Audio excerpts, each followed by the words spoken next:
জানাচ্ছি।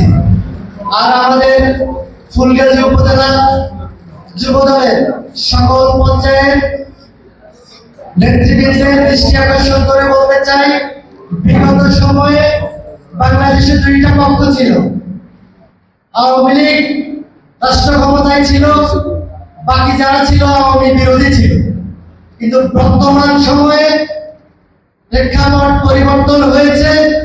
বিগত সময়ে আমরা যারা মামলা হামলা গুম খুনের শিকার হয়েছি, আজকে বাংলাদেশে একটি বিশেষ মহল, সুবিধাবাদী মহল আমাদেরকে ভিলেন বানানোর চেষ্টা করতেছে।